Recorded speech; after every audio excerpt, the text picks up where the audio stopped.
Good morning बच्चों। आज हम बात करेंगे जेनेटिक डिसऑर्डर, जो कि बहुत ही इम्पोर्टेंट होने वाला है।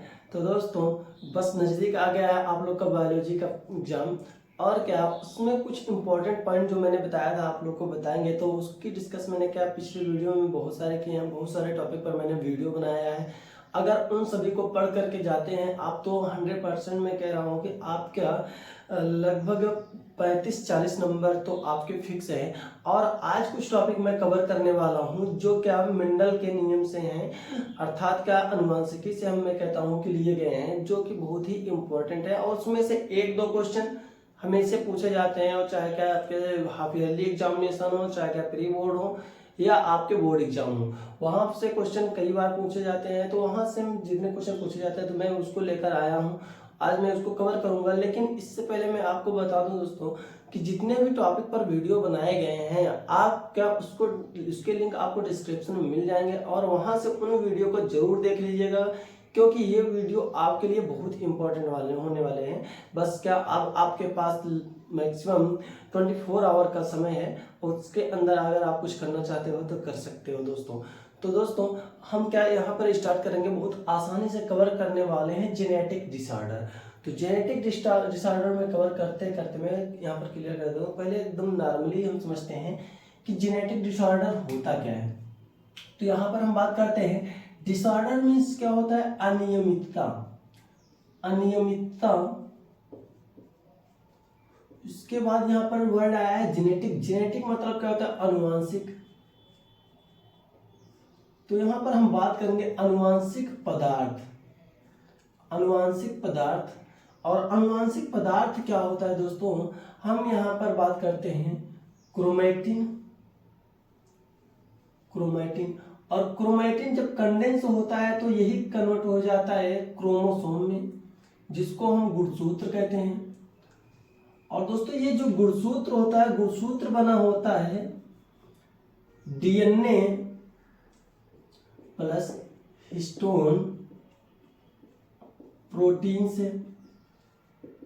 तो दोस्तों, अगर मैं बात करूं जेनेटिक डिसऑर्डर, डिसऑर्डर मीन्स क्या होता है, अनियमितता। तो यहां पर कुछ चेंज होंगे अगर किसमें, डीएनए।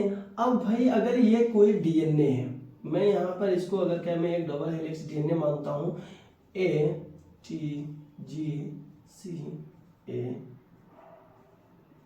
अगर ऐसे है तो आपको पता होगा एडेनिन थायमिन से जुड़ता है, थायमिन एडेनिन से, ग्वानिन साइटोसिन, साइटोसिन ग्वानिन से, एडेनिन थायमिन से। तो दोस्तों, मैं यहाँ पर एक नॉर्मली एक सिंपल से डीएनए के लेकर के मैं समझाना चाहता हूँ आपको, तो आपको समझ में आ जाना चाहिए यहाँ पर। तो दोस्तों, ये क्या है, इनके बेस पेयर है। क्या है दोस्तों, इनके बेस पेयर है। अगर दोस्तों यहाँ पर अगर इनके जीन में परिवर्तन आए, या एक गुणसूत्र जो कह रहा है गुणसूत्र के संख्या में, गुणसूत्र की संख्या में अगर परिवर्तन आए, एक या कई परिवर्तन आए, एक या कई गुणसूत्र अगर चेंज हो जाए, गुणसूत्र ज्यादा हो सकते हैं, कम हो सकते हैं, यहाँ पर इनके नाइट्रोजन क्षार में अगर कोई परिवर्तन आए, तो दोस्तों ये सभी क्या कहलाते हैं, जेनेटिक डिसऑर्डर। क्या कहलाते हैं, जेनेटिक डिसऑर्डर। तो इसी प्रकार से मैं बात करता हूँ जेनेटिक डिसऑर्डर से, मैं इन्हें दो कैटेगरी में मैं डिवाइड करता हूँ। मैं इन्हें दो कैटेगरी में डिवाइड करता हूँ। बहुत ही नॉर्मल चीजें हैं दोस्तों। अभी लास्ट में आपको जो पॉइंट कवर करने वाला हूँ, मैं यहाँ पर आपको एक बार बता दूं, आप वीडियो को स्किप ना कीजिएगा दोस्तों।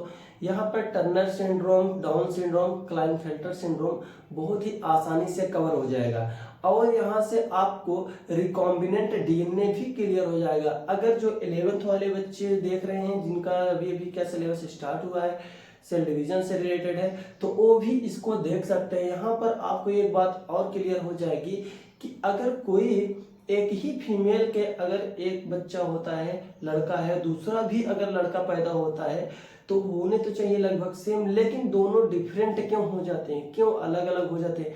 एक ही माँ के दो बेटे भाई भाई क्यों अलग होते हैं, और एक ही माँ के दो बेटियां हो बहन बहन, तो वो अलग क्यों होते हैं। ये सारे पॉइंट आपके यहाँ पर क्लियर हो जाएंगे दोस्तों। तो मैं यहाँ पर बात करता हूँ, मैं जेनेटिक डिसऑर्डर को दो भागों में बांटता हूँ। जेनेटिक डिसऑर्डर का मतलब सिंपल से मीनिंग सिंपल से दोस्तों, अनुवांशिक विकार का सिंपल से मीनिंग है आनुवांशिक पदार्थ में अनियमितता को ही आनुवांशिक विकार कहते हैं। आनुवांशिक पदार्थ डीएनए होता है या गुणसूत्र, इनमें परिवर्तन की इनकी कमी, अधिकता को या म्यूटेशन के कारण इनमें वो होता है जो विकार उत्पन्न होता है, इसी को हम क्या कहते हैं, आनुवांशिक विकार। आनुवांशिक विकार दो प्रकार के होता है, एक होता है मेंडेलियन डिसऑर्डर, मेंडेलियन डिसऑर्डर, और दूसरा क्या होता है दोस्तों, या तो क्रोमोसोमल डिसऑर्डर, क्रोमोसोमल डिसऑर्डर। अब ध्यान दो दोस्तों, एक होता है मेंडेलियन डिसऑर्डर और दूसरा क्या होता है, क्रोमोसोमल डिसऑर्डर।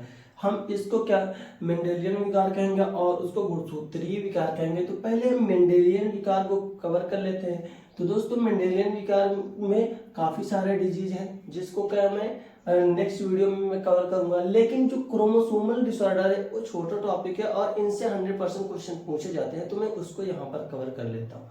तो दोस्तों जो मेंडेलियन डिसऑर्डर है नॉर्मली ये तो क्या बहुत ही सरल होते हैं, लेकिन ये वाले जो पॉइंट है थोड़ा सा हार्ड लगते हैं, तो मैं चूंकि थोड़ा सा हार्ड है मैं उसको सरल करने का प्रयास करता हूँ।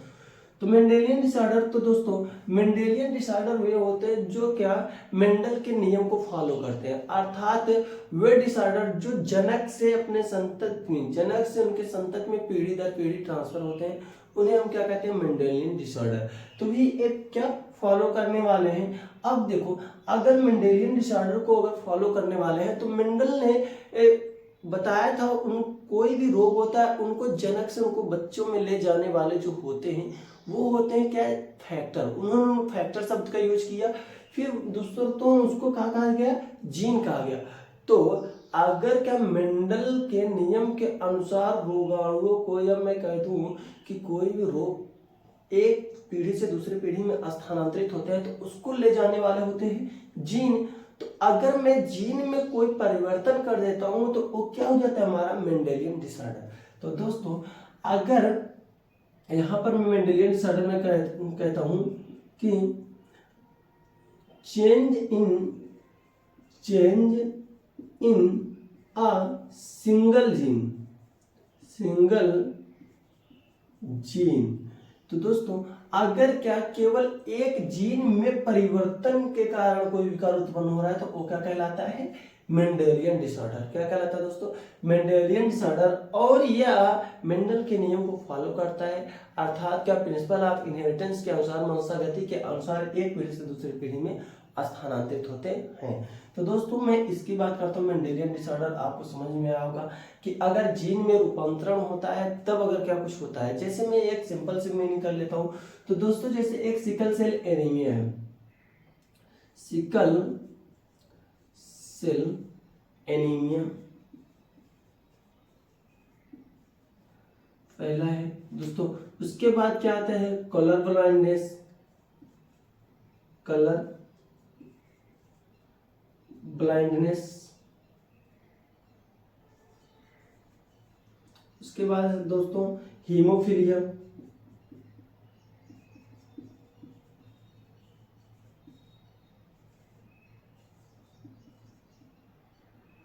थैलेसीमिया। दोस्तों उसके बाद क्या, जैसे थैलेसीमिया है इसमें अल्फा थैलेसीमिया, बीटा थैलेसीमिया है, सिस्टिक फाइब्रोसिस।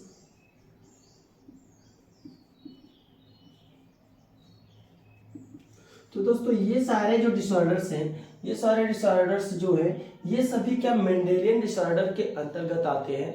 इनमें क्या होता है दोस्तों, इनके जीन में म्यूटेशन क्या होता है दोस्तों, इनके जीन में म्यूटेशन या गुणसूत्र म्यूटेशन के कारण जो रोग उत्पन्न होने वाले हैं ये सभी क्या कहलाते हैं आपके क्या कहलाते हैं आपके मेंडेलियन डिसऑर्डर। तो दोस्तों इसको क्या मैं डिटेल में नेक्स्ट वीडियो में करूंगा।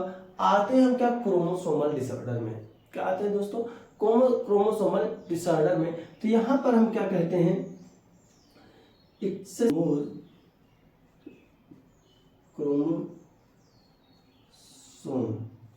तो दोस्तों यहाँ पर सिंपल मीनिंग है, जो क्या गुणसूत्रीय विकार है इसमें क्या होता है, एक्सेस मतलब ज्यादा, क्या होता है ज्यादा, या लेस मतलब कम, इन मतलब में, नंबर मतलब संख्या, आप मतलब के, वन आर मोर क्रोमोसोम, एक या अधिक गुणसूत्र। तो दोस्तों जो यहाँ पर क्रोमोसोमल डिसऑर्डर है इसमें एक या अधिक गुणसूत्र में अधिकता या एक या अधिक गुणसूत्र में अधिकता या कमी को ही क्या कहते हैं हम, क्रोमोसोमल डिसऑर्डर। तो हम क्या कहेंगे यहाँ क्रोमोसोमल एबनॉर्मलिटीज, क्या कहेंगे दोस्तों इसको हम, क्रोमोसोमल एबनॉर्मलिटीज।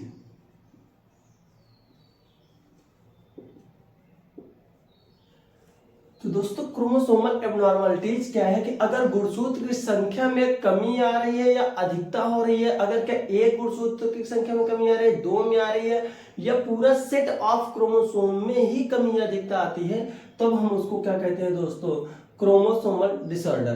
तो दोस्तों यहाँ पर मैं यहाँ पर बात कर रहा हूँ, यह जो क्रोमोसोमल डिसऑर्डर है इसमें क्या होता है, अगर कोई एक गुणसूत्र में कमी आ रही है या अधिक गुणसूत्र में कमी आ रही है।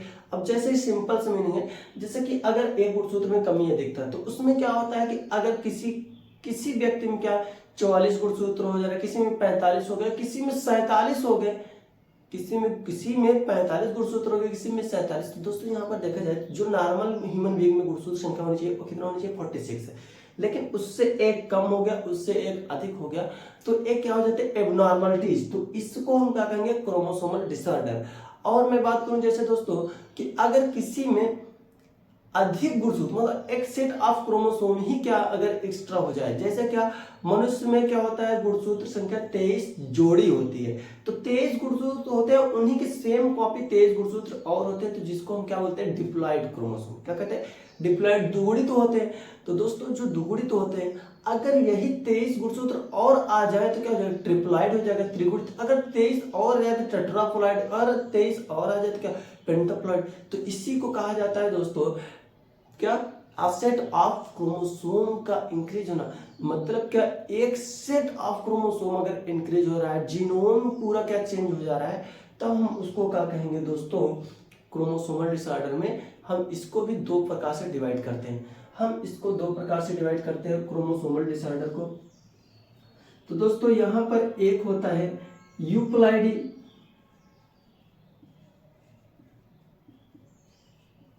और दूसरा क्या आता है, एन्यूप्लॉइडी। तो दोस्तों ये क्या होते हैं, आपके गुणसूत्र विकार के दो प्रकार होते हैं। तो दोस्तों जैसे मैं यहां पर बात करूं, अगर कोई जीव है उसके अंदर क्या 2n इक्वल अगर यहां पर मैं कहूं 12 है, तो n इक्वल कितना होगा दोस्तों, यहां पर 6 आएगा। अगर मैं कहूं यही अगर क्या 4n हो जाए तो कितना हो जाएगा, 26।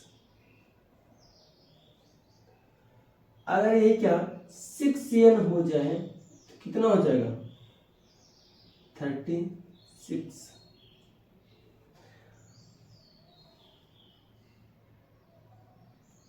और यही अगर 7n हो जाता है कितना हो जाएगा, 42।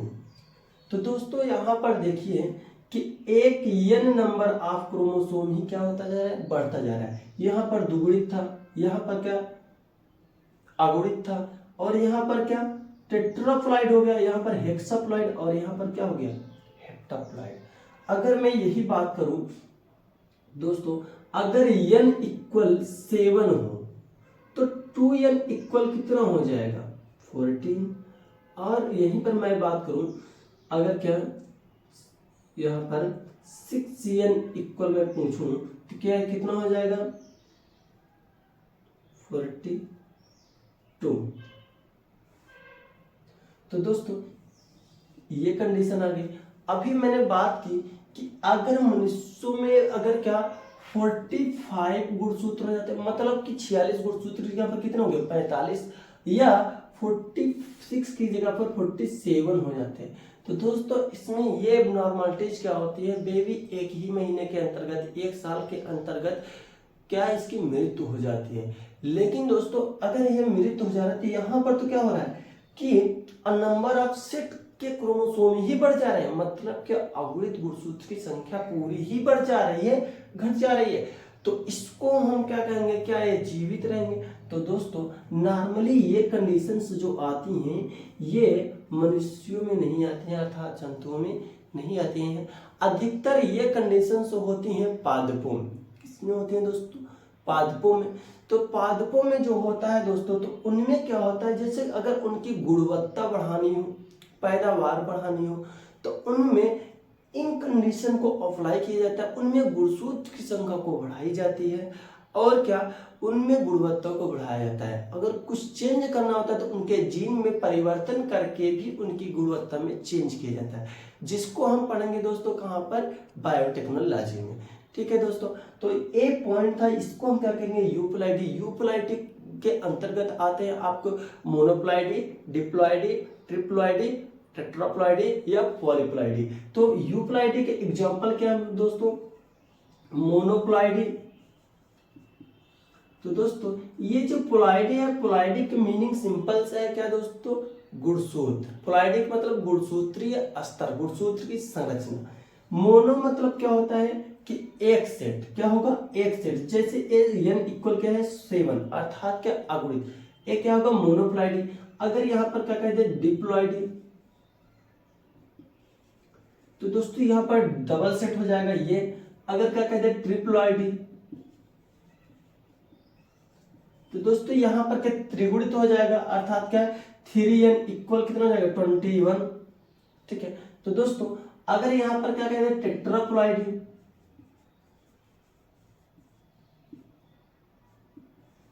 तो दोस्तों प्लॉइडी का मतलब क्या होता है? हमेशा गुणसूत्र का स्तर बताया जा रहा है। और क्या? टेट्रा मतलब 4 हो जाएगा, 4n हो जाएगा। और इसी के एग्जांपल है क्या दोस्तों? पॉलीप्लॉइडी। क्या होता है? पॉलीप्लॉइडी। तो दोस्तों इसके एग्जांपल ये हैं।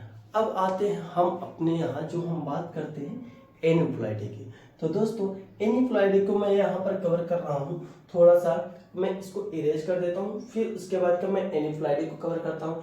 एनिप्लॉइडी बड़ा ही इंपॉर्टेंट पॉइंट है आपके यहाँ, जो आज आपको यहाँ पर कवर करवाने वाला है। क्या? आपके टर्नर सिंड्रोम, डाउन सिंड्रोम और क्या?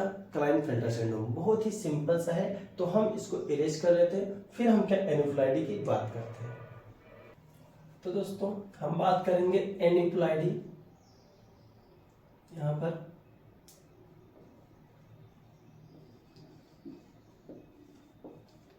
एनिप्लॉइडी। तो दोस्तों एनिप्लॉइडी एक फिनोमेनन है। In this phenomenon,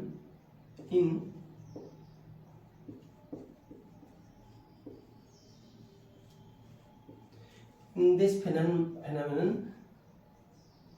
loss or gain of change in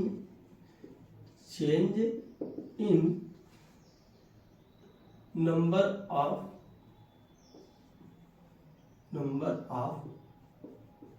chromosome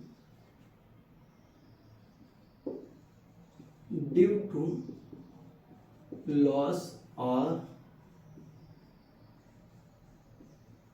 gain of chromosome. तो दोस्तों एनिप्लॉइडी एक प्रक्रिया है जिसमें क्या होता है? इन दिस फिनोमेनन, इस प्रक्रम में चेंज मतलब परिवर्तन आता है। इन मतलब में, नंबर मतलब संख्या, आप मतलब के गुणसूत्र। तो दोस्तों इस प्रक्रम में गुणसूत्र की संख्या में परिवर्तन आता है, किसके कारण? Due to loss. लॉस मतलब क्या? कमी हो जाए, क्या? कमी, गेन। अगर दोस्तों कोई जीव के अंदर एक गुणसूत्र निकल जाता है तो क्या होता है? गुणसूत्र संख्या में कमी आ जाए, तब भी क्या है? आपका एनिप्लॉइडी है। अगर कोई एक एक्स्ट्रा क्रोमोसोम ले भी लिया तो वो भी क्या होता है? आपका गेन। तो यहाँ पर क्या हो जाता है दोस्तों? Gain of chromosome. तो दोस्तों लॉस और गेन ऑफ क्रोमोसोम से अगर कोई अनियमितता उत्पन्न हो रही है तो वो क्या कहलाता है? आपका एनिप्लॉइडी। क्या कहलाता है दोस्तों? एनिप्लॉइडी। इसमें जो आपके एग्जाम्पल हैं, वो क्या है? आपके नलिसोमिक, और क्या है आपके? मोनोसोमिक,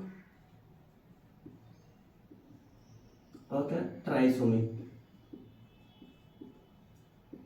तो दोस्तों इसके एग्जाम्पल 2 पढ़ने और इसके एग्जाम्पल 1 पढ़ना है आपको, आज यहाँ पर क्लियर कर देते हैं। तो दोस्तों सिंपल से मीनिंग पहले ये हम समझ लेते हैं, ए लॉस और गेन ऑफ क्रोमोसोम होता कैसे है, कि गुणसूत्र संख्या में कमी कैसे आती है और अधिकता कैसे होती है। तो दोस्तों जब क्या मियोसिस, तो दोस्तों ये क्रिया होती है ड्यूरिंग गैमेटोजेनेसिस।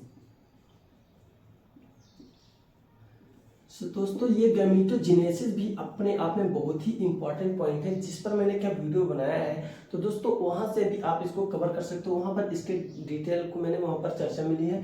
तो दोस्तों मैंने इसके बारे में बताया कैसे कैसे सेल डिवीजन होता है, अर्धसूत्री विभाजन कैसे होता है। तो वहीं पर अगर गुणसूत्र की संख्या में कमी और अधिकता आ जाती है तो दोस्तों ये क्या हो जाता है, आपका एनिफ्लाइडी अर्थात क्या मोनोसोमिक होता है अर्थात ट्राइसोमिक हो जाता है, गुणसूत्र संख्या में कमी या अधिकता आ जाती है। तो दोस्तों मैं यहाँ पर फिर से एक बार कवर करने वाला हूँ, मैं तो यहाँ पर अपने डिसऑर्डर को कवर करने वाला हूँ, वहां से आप डिस्क्रिप्शन में मिल जाएगा आपको, इसको जाकर के पढ़ लेना दोस्तों। गैमेटोजेनेसिस क्या होता है, इनसे भी क्या क्वेश्चन पूछे जाते हैं, और लास्ट टाइम में इसकी पूरे प्रक्रम को चित्र सहित पूछा गया था। तो दोस्तों आपके फायदे की बात है, आप वहां से देख सकते हो। दोस्तों मैं यहाँ पर अब बात करता हूँ गैमेटोजेनेसिस, ड्यूरिंग गैमेटोजेनेसिस की बात कर रहा है। तो गैमेटोजेनेसिस में दोस्तों होता है सिंपल सा मियोसिस। क्या होता है, मियोसिस अर्थात क्या दोस्तों, अर्धसूत्री विभाजन। क्या होता है दोस्तों, अर्धसूत्री विभाजन। अगर यहाँ पर हो रहा है दोस्तों मियोसिस अर्धसूत्री विभाजन, तो एक दोस्तों जो क्या चेंज आता है गुणसूत्र संख्या में, ए मियोसिस और माइटोसिस के दौरान दोनों होता है, माइटोसिस के दौरान भी हो सकता है। तो दोस्तों जब क्या अर्धसूत्री विभाजन होता है, अर्धसूत्री विभाजन होता है, तो यहाँ पर मैं बात कर लेता हूँ कि अगर जैसे कोई कोशिका डिवाइड हो रही है, कोई कोशिका डिवाइड हो रही है, इसके अंदर गुणसूत्र क्या हो गए हैं दोस्तों, ऐसे अरेंज हो गए हैं एक इक्वेटर पर। तो दोस्तों ये क्या होते हैं, गुणसूत्र। तो यहां से आप एक बार देख सकते हो दोस्तों, मैं नॉर्मली इसे बना दे रहा हूं, फिर उसके बाद आपको मैं समझाने का फुल प्रयास करूंगा। तो दोस्तों जब कोशिका विभाजन होता रहता है तो वहां पर दोनों पोल पर पहुंचे होते हैं क्या, सेंट्रियोल। क्या होता है दोस्तों, सेंट्रियोल। इनको बोला जाता है क्या दोस्तों, सेंट्रियोल। और दोस्तों ये गुणसूत्र जहां पर बीच बीच में जुड़े हैं ना दोस्तों, इसको बोला जाता है सेंट्रोमियर। क्या बोलते हैं, सेंट्रोमियर अर्थात गुणसूत्र बिंदु। और ये सभी क्या है, क्रोमोसोम है। क्या है, क्रोमोसोम है। तो दोस्तों इसको गुणसूत्र कहते हैं। अब दोस्तों ये जो क्या सेंट्रियोल है ना, एक रेज निकालते हैं जिसको हम क्या बोलते हैं दोस्तों, एस्ट्रल रेज। क्या निकालते हैं, कुछ यहाँ से प्रोटीन संरचनाएं निकलती हैं। क्या दोस्तों, प्रोटीन की बनी संरचनाएं या तंतु निकलते हैं, जिसको हम बोलते हैं दोस्तों क्या, स्पिंडल फाइबर। क्या दोस्तों इसको बोलते हैं, स्पिंडल फाइबर, या दोस्तों इसी को बोला जाता है एस्ट्रल रेज। Astral raise. तो दोस्तों इसको एस्ट्रल रेज बोलते हैं। अब ये क्या करता है, ये जाकर के गुणसूत्र के काइनेटोकोर से जुड़ जाता है। ये दोस्तों बीच में क्या था, सेंट्रोमियर। लेकिन इन दोनों संरचना के बाहर ये जो गुणसूत्र संरचना, यहाँ पर क्या होते हैं दोस्तों, प्रोटीन के बनी हुई प्लेट लगी होती है, जिसको हम क्या बोलते हैं दोस्तों, काइनेटोकोर बोलते हैं। क्या बोलते हैं, काइनेटोकोर। तो एस्ट्रल रेज गुणसूत्र के काइनेटोकोर से जुड़ जाती हैं। काइनेटोकोर से जुड़ करके दोस्तों ये खींचना स्टार्ट कर देती हैं इनको ध्रुव की ओर। अब दोस्तों ये ध्रुव की ओर गुणसूत्र खींचने लगे। अब आप बताइए, जब दोनों ओर खींचना स्टार्ट हो गया तो दोनों की ओर सेम पोल पर है दोस्तों, और क्या दोनों बराबर एनर्जी के साथ खींच रहे हैं इसे। तो दोस्तों बराबर एनर्जी के साथ खींच रहे हैं, तो ये क्या होगा, गुणसूत्र यहाँ से बट जाएंगे। क्या होंगे, गुणसूत्र यहाँ पर बट जाएंगे। तो दोस्तों जब गुणसूत्र यहाँ से बट जाएंगे तो हाफ क्रोमोसोम इधर आ जाएंगे, इस कोशिका में आ जाएंगे दोस्तों हाफ क्रोमोसोम, और हाफ क्रोमोसोम चले जाएंगे इस कोशिका में। किसमें, इस कोशिका में। तो दोस्तों जब गुणसूत्र संख्या आधी हो जाएगी, अर्थात का 23 इसमें आ जाएंगे, 23 इसमें, तब तो सेम है, सिंपल सी मीनिंग है। तो दोस्तों गैमेटोजेनेसिस द्वारा क्या बनते हैं, स्पर्म बनता है, या ओवम बनता है। तो दोस्तों मान चलो यहाँ पर मैं सिंपल से मीनिंग बना रहा हूँ, दोनों को मैं क्या मान लूँ, ओवम और इसमें दोनों बना है। इस क्रिया द्वारा अगर बढ़ रहे हैं तो 23 ये होगा, 23 ये होगा, 23 ये होगा, 23 ये होगा। अगर मैं इसको एक्स वाई में मार रहा हूँ और इसको मैं क्या एक्स वाई मार रहा हूँ, इसको एक्स एक्स, इसको एक्स एक्स। तो सिंपल से दोस्तों यहाँ पर देखिए, जब ये इससे फ्यूज होगा तो क्या होगा, देखो ए एक्स वाई है, अच्छा इसको मैं एक्स वाला करूँ, सॉरी मैं इसको वाई वाला, क्योंकि 23 गुणसूत्र होते हैं, दोनों में से क्या होंगे, एक ही होगा। ए वाई वाला मैं शुक्राणु मानता हूँ और ए एक्स वाला शुक्राणु, और दोनों फीमेल में तो दोनों सेम होते हैं, तो एक्स एक्स वाला कोई दिक्कत नहीं। तो दोस्तों जब ये वाला शुक्राणु इसको फर्टिलाइज करेगा तो क्या हो जाएगा, एक्स वाई, क्या हो जाएगा, एक्स वाई, अर्थात क्या, बॉय, क्या हो जाएगा, बॉय। तो दोस्तों अगर ये एक्स वाला शुक्राणु अगर एक्स वाले ओवम को अगर फर्टिलाइज करेगा तो क्या हो जाएगा, एक्स एक्स, अर्थात क्या, गर्ल। तो दोस्तों यहाँ से एक टॉपिक और आपका क्लियर हो जाता है, लिंग निर्धारण। तो दोस्तों यहाँ पर आप देख सकते हैं, अगर एक्स वाला शुक्राणु जा रहा है तो क्या, लड़की हो जा रही है, अगर वाई वाला शुक्राणु जा रहा है तो क्या हो जा रहा है, लड़का। अर्थात इनमें देखा जाए तो सेम है दोनों। तो रिस्पॉन्सिबल, लिंग निर्धारण के लिए रिस्पॉन्सिबल कौन होते हैं, मेल, क्योंकि इनका निर्माण कहां पर होता है, मेल में। अब आते हैं अपने टॉपिक पर, जिस पर मैं बात करने वाला हूं। तो दोस्तों अगर ये एस्ट्रल रेज इनको खींच रहे हैं, अगर एस्ट्रल रेज इनको खींच रहे हैं और मान चलो ए एस्ट्रल रेज इधर से टूट गई, अगर ये टूट गई तो ये तो पूरा गुणसूत्र इधर खींच जाएगा ना दोस्तों, ये वाला पूरा आ जाएगा। आप देखिए ये जो एक इधर जा रहा था, एक इधर आ गया, वो जो इधर जा रहा था वो क्या हो जाएगा, उधर गायब हो जाएगा और इधर अधिक आ जाएगा। तो दोस्तों इधर क्या आ जाएगा, ये जो 23 मैंने लिखा है एक आ जाएगा 22, और जो इधर एक एक्स्ट्रा आ गया तो यहाँ पर क्या हो जाएगा 24। तो दोस्तों अगर मैं इसको अब यहाँ पर मैं समझाने का प्रयास करूं तो दोस्तों यहाँ पर देखिए, अगर क्या हो जाएगा, अगर क्या एक स्पर्म है और ये वाला स्पर्म है, तो दोस्तों एक में कितना हो गया 24 और दूसरे में क्या हो गया 22, सिंपल सा।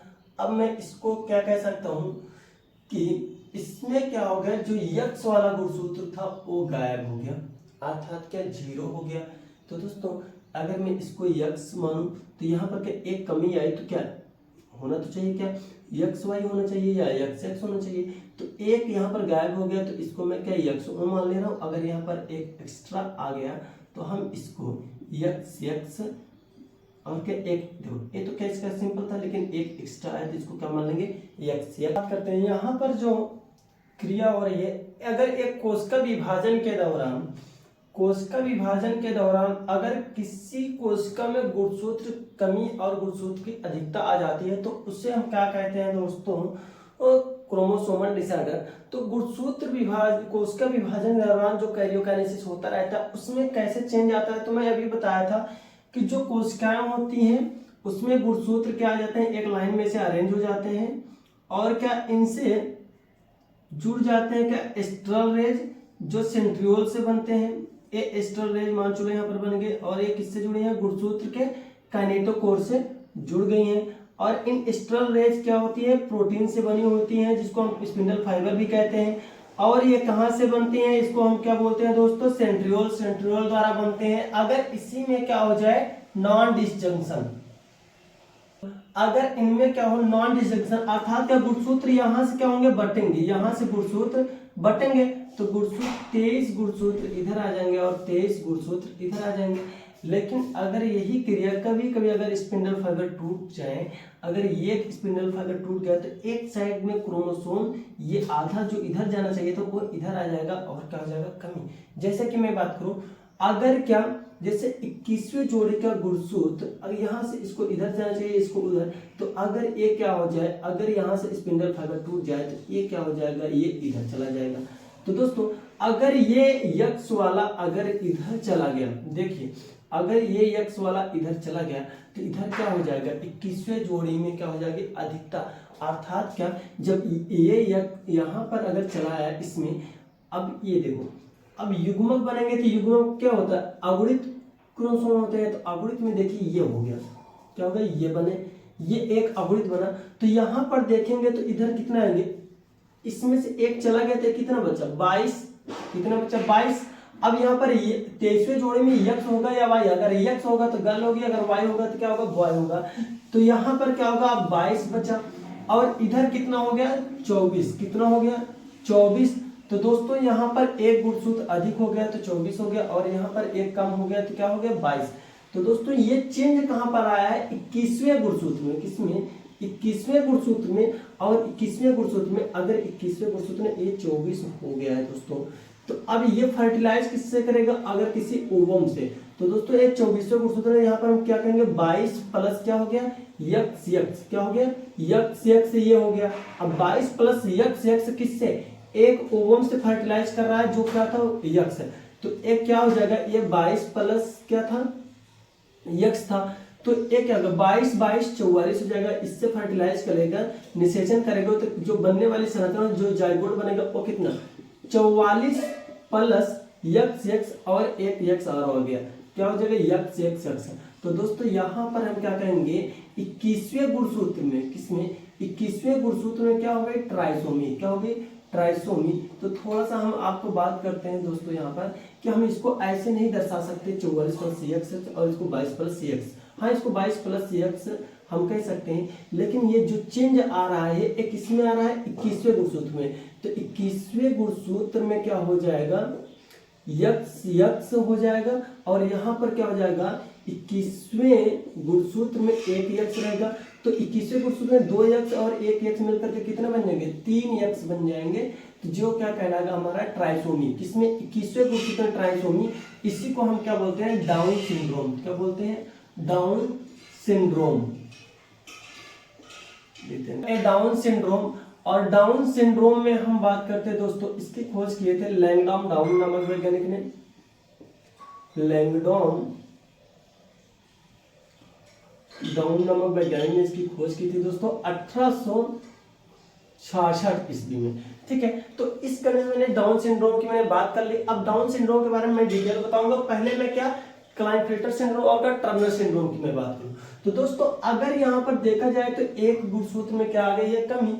अगर यही कमी ये जो नॉन डिस्जंक्शन 21वें गुणसूत्र में होगा, अगर यही कहां पर हो जाए दोस्तों यहां पर हो जाए, किसमें जो आपका है क्या लिंग गुणसूत्र। ये 22 जोड़े तो क्या था आपके दैहिक गुणसूत्र थे। तो दोस्तों जो आपके गुणसूत्र होते हैं, गुणसूत्र होते हैं वो 2 प्रकार के होते हैं। एक क्या होता है लिंग गुणसूत्र होता है, लिंग गुणसूत्र, और दूसरा जो होता है वो क्या होता है दैहिक गुणसूत्र, दैहिक गुणसूत्र। तो दोस्तों चाहे लड़की हो चाहे लड़का हो, ये जो 22 जोड़ी के गुणसूत्र आप देख रहे हो सभी में क्या है यक्स यक्स यक्स। तो 22 जोड़ी के गुणसूत्र चाहे लड़के हो चाहे लड़की हो सभी में क्या होते हैं समान होते हैं।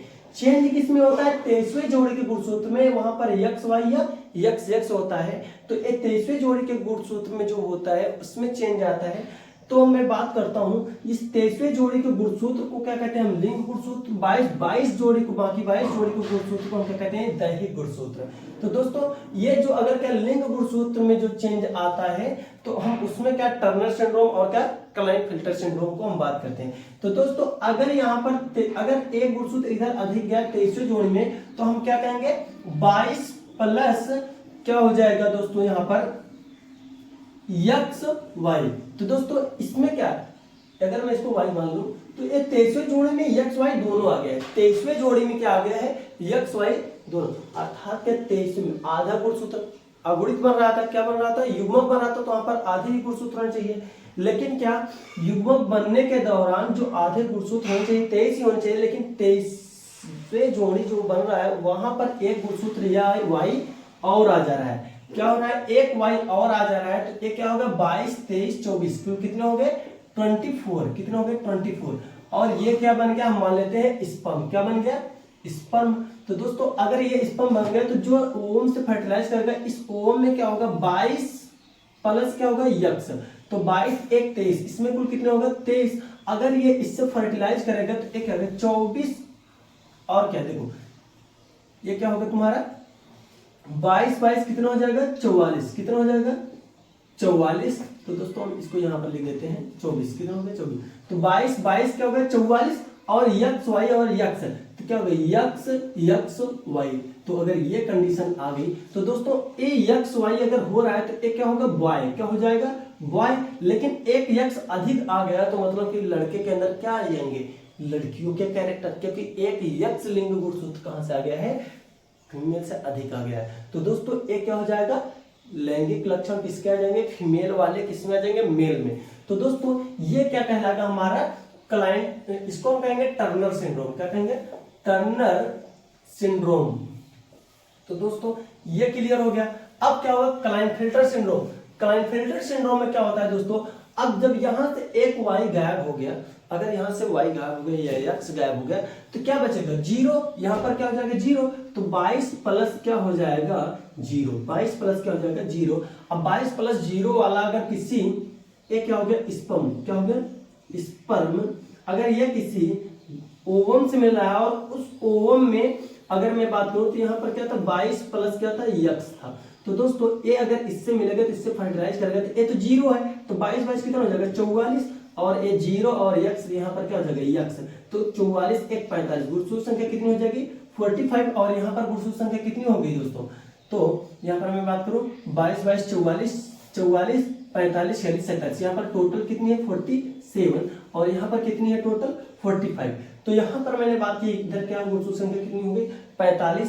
अब देखो दोस्तों यहाँ पर क्या गुणसूत्र संख्या 45, तो यहाँ पर एक यक्स कैरेक्टर गायब है, क्या है एक यक्स कैरेक्टर गायब है, अर्थात जो इससे फीमेल होगी, फीमेल संक्रमित होगी, उसमें क्या होगा कंप्लीट रूप से फीमेल वाले लक्षण नहीं होंगे। इसको हम बोलते हैं दोस्तों, इसको हम बोलते हैं क्लाइनफिल्टर सिंड्रोम, क्लाइनफिल्टर सिंड्रोम। तो दोस्तों अब हम क्या इसको क्लियर करेंगे, क्या होते हैं क्लाइनफिल्टर सिंड्रोम और क्या होता है क्या टर्नर सिंड्रोम, क्या डाउन सिंड्रोम। तो मैं इसको इरेज करके मैं तीनों लिख करके इनके कैरेक्टरिस्टिक की मैं बात करता हूँ, कैसे कैसे डिफाइन कर सकते हैं, कैसे हम पहचान सकते हैं क्लाइनफिल्टर सिंड्रोम वाले गर्ल्स या बॉय को, या टर्नर सिंड्रोम और क्या डाउन सिंड्रोम को। ठीक है, तो हम इसको इरेज करके मैं क्या यहाँ पर हम बात करेंगे डाउन सिंड्रोम, टर्नर सिंड्रोम और क्लाइनफिल्टर सिंड्रोम। तो यहाँ पर 21वें जोड़ी में 21वें जोड़ी के गुणसूत्र में क्या होता है ट्राइसोमी, अर्थात 21वें जोड़ी का जो गुणसूत्र होना वो एक्स होना चाहिए, लेकिन यहाँ पर एक एक्स एक्स्ट्रा आ जाता है, नॉन डिसजंक्शन के कारण एक एक्स एक्स्ट्रा आ जाता है। तो इसमें कैरेक्टर क्या डेवलप होते हैं उसकी मैं बात करूंगा। तो सबसे पहले क्या होता है ट्राइसोमी इन 21वें गुणसूत्र। तो डाउन सिंड्रोम से अगर क्वेश्चन पूछा जाएगा तो सिंपल से मीनिंग है कि हाँ पहले इसके खोज लिख देना दोस्तों। तो इसकी खोज लैंगडॉन डाउन नामक वैज्ञानिक ने, किसने, लैंगडॉन डाउन नामक वैज्ञानिक ने 1866 ईस्वी में इसकी खोज की थी। उन्होंने क्या देखा कि 21वें जोड़ी में गुणसूत्र में क्या होता है दोस्तों त्रिसूत्रता होती है। तो दोस्तों तो यहाँ पर लिखोगे इसकी खोज सर्वप्रथम लैंगडॉन नामक वैज्ञानिक ने 1866 ईस्वी में की थी, जिसमें 21वें जोड़ी के गुणसूत्र में त्रिसूत्रता होती है। इसमें क्या होता है अर्लियर, तो दोस्तों इसको पहले शुरुआत में इसको क्या मंगोलिज्म के नाम से जाना जाता है। तो मंगोलिज्म मतलब मंगोलीय जड़ता के नाम से जाना जाता था, इसको मंगोलिज्म के नाम से जाना जाता है। इसके लक्षण क्या होते हैं, फीचर क्या होते हैं, कैरेक्टर, इसकी मैं बात करता हूँ।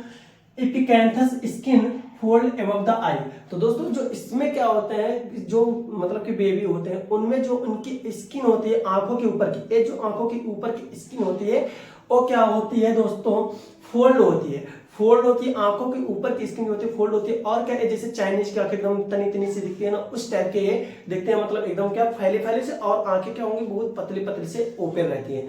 तो इसको क्या दोस्तों हम कहते हैं कि एपिकैंथस आई फोल्ड। तो यहाँ पर आप क्या इस चित्र को देख सकते हो। और उसके बाद क्या मेंटल रिटार्डेशन, मतलब कि कम बुद्धि वाला व्यक्ति होगा, उसका जो मतलब मस्तिष्क का विकास होगा वो क्या होगा कम हुआ रहेगा, तो इसको मेंटल रिटार्डेशन कहा जाता है। फिर क्या शॉर्ट स्टेचर, शॉर्ट स्टेचर मतलब यहाँ पर है दोस्तों कि छोटे कद का, मतलब उसकी लंबाई ज्यादा नहीं होगी, बड़े छोटे कद का होगा, छोटे कद का होगा व्यक्ति। और क्या प्रोट्रूडिंग फ्यूरोड टंग, मतलब जो इसकी टंग होती है, टंग क्या होगी थोड़ा सा मुड़ी हुई, टंग क्या होगी थोड़ा सा मुड़ी हुई, और क्या उसमें टंग में गड्ढा बने रहेगा, टंग में थोड़ा सा मुड़ी, जो इसकी जिह्वा होगी थोड़ा सा मुड़ी रहेगी और गड्ढा बना रहेगा। तो हम इसको क्या बोलते हैं फ्यूरोड टंग बोलते हैं दोस्तों। और मैं क्या कहूँगा, इसके टंग जो क्या मुड़ी रहने की वजह से इसका माउथ हमेशा क्या रहेगा, खुला रहेगा। ओपन माउथ यहाँ पर लिख सकते हो, ओपन माउथ, माउथ क्या होगा, हमेशा खुला रहेगा, तो ओपन माउथ। तो दोस्तों एक क्या था हमारा डाउन सिंड्रोम के लक्षण था, 2100 जोड़ी गुणसूत्र में क्या थी, त्रिसूत्र था। अब हम यहाँ पर क्या पढ़ेंगे, टर्नर सिंड्रोम। टर्नर सिंड्रोम में क्या होता है दोस्तों, यक्सो सॉरी। तो दोस्तों वहां पर पीछे मैंने जो बताया था, मैं टर्नर सिंड्रोम को मैंने क्लाइनफेल्टर कर दिया और क्लाइनफेल्टर को क्या मैंने टर्नर कर दिया, तो उसको जाकर के आप तुरंत पहले ठीक कर लो दोस्तों। तो पीछे जो वीडियो मैंने बता दिया है कि जो टर्नर सिंड्रोम था मैंने उसको क्लाइनफेल्टर कर दिया है और क्लाइनफेल्टर को मैंने टर्नर नाम लिख दिया है, तो उसको थोड़ा सा चेंज कर लीजिएगा। बाकी यहाँ से मैं आपको फिर से समझा दे रहा हूँ। तो दोस्तों जब एक गुणसूत्र की कमी है, यहाँ से याद कर लेना, जिसका नाम छोटा उसमें क्या होगा, गुणसूत्र की कमी। क्या नाम छोटा तो गुणसूत्र की संख्या में क्या हो जाएगी, कमी। अगर एक यक्स गायब है, यक्स 0 है, तब उसको हम क्या बोलेंगे, टर्नर सिंड्रोम। अगर यक्स वाई है, अगर यक्स वाई है, नाम बड़ा है तो ये भी बड़ा होगा, तो इसको हम क्या कहेंगे दोस्तों, कि ये होगा हमारा क्लाइनफेल्टर। अर्थात यहाँ पर कितने कुल गुणसूत्र होंगे, 47 होंगे, और यहाँ पर कितने होंगे, 45। तो दोस्तों इसको ठीक कर लो, तो गलती तो हमसे हो गई है।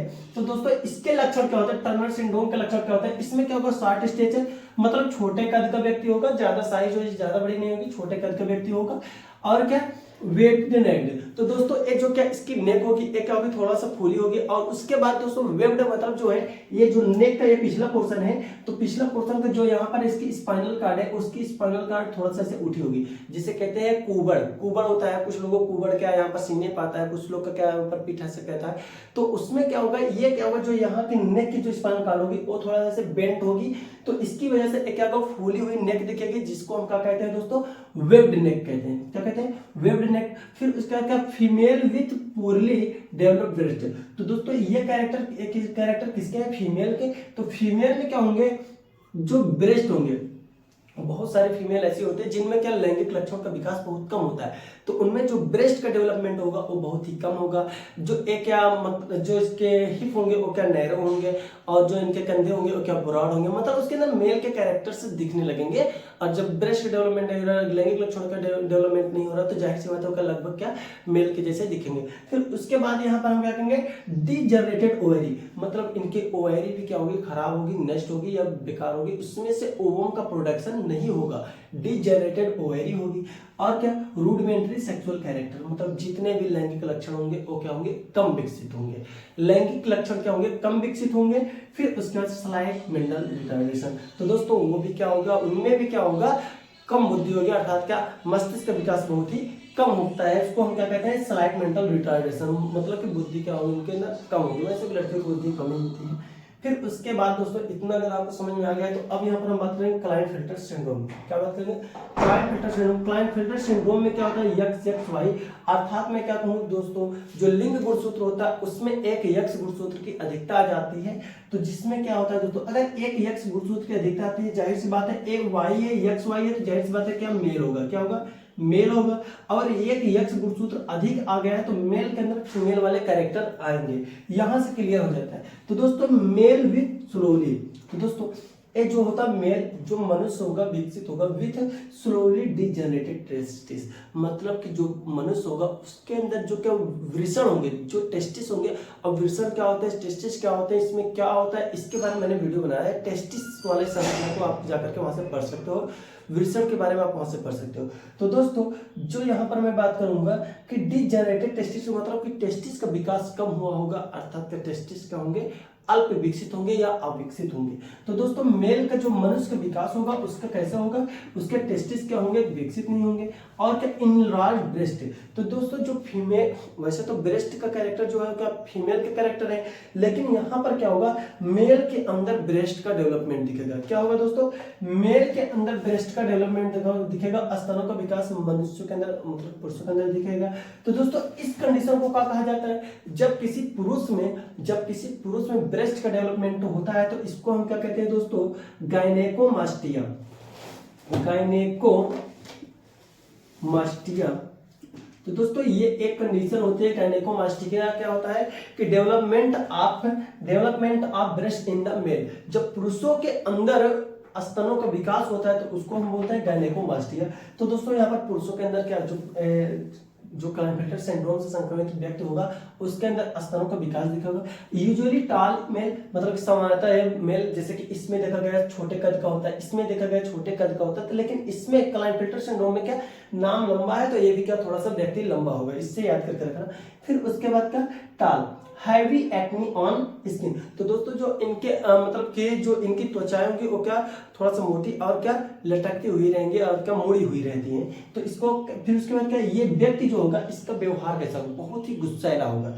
एग्रेसिव मतलब क्या होगा, गुस्सैला, व्यक्ति बहुत ही गुस्सैला होगा। और माइल्ड मेंटल रिटार्डेशन, वैसे भी जो कम बुद्धि वाले होते हैं वो गुस्सैले होते ही हैं, मतलब कि इसमें भी मेंटल रिटार्डेशन है। तो दोस्तों यहाँ से आप क्या कुछ चीजें आप यहाँ से मिला सकते हो, इसमें भी मेंटल रिटार्डेशन और इसमें भी मेंटल रिटार्डेशन और इसमें भी मेंटल रिटार्डेशन। तो दोस्तों तीनों में मेंटल रिटार्डेशन मतलब बुद्धि कम होगी तीनों में, लेकिन इसमें सबसे ज्यादा और इसमें कम, इसमें भी कम होगी। फिर उसके बाद क्या दोस्तों यहाँ पर मैं कहूँ ये शॉर्ट स्टेचर का है और ये भी क्या शॉर्ट स्टेचर मतलब छोटे कद का दोनों है, लेकिन क्योंकि इनके नाम भी छोटे छोटे हैं ना, तो छोटे कद के हैं, लेकिन इसका नाम बड़ा है तो ये क्या होगा, लंबे होंगे। तो दो कैरेक्टर आप यहाँ से लिख सकते हो। तो दोस्तों अगर यहाँ पर एक्स एक्स वाई दिख गया है तो मतलब क्या ए होगा लड़के को अंदर, लेकिन उसके अंदर क्या आएंगे फीमेल के लक्षण। और यहाँ पर क्या एक ही एक्स है तो मतलब लड़की होगी, एक्स मतलब लड़की, लेकिन एक एक्स गायब है तो मतलब लड़कियों वाले लक्षण इसके अंदर नहीं होंगे। फिर उसके बाद यहाँ पर क्या देखो X X Y X X X है, लेकिन क्या है दोस्तों 21वें जोड़ी गुणसूत्र है, तो 21वें जोड़ी गुणसूत्र कोई लड़का लड़की नहीं डिफाइन करता है, तो ये लड़के और लड़की दोनों में हो सकता है। इसके अंदर जितने भी लक्षण है मैंने यहाँ पर लिखा है, छोटे कद का, मेंटल रिटार्डेशन, आंखों के जो फोल्ड होंगे दोस्तों, आंखों के ऊपर फोल्ड होंगे, उसके बाद क्या होगा टंग में क्या गड्ढे होंगे, ये चीजें यहाँ पर आपको देखने को मिल जाएगी। तो दोस्तों यहाँ से ये आपका कवर हुआ। अगर आपका कोई क्वेश्चन है तो आपका कमेंट में उसको मेंशन कीजिएगा। ठीक है, धन्यवाद।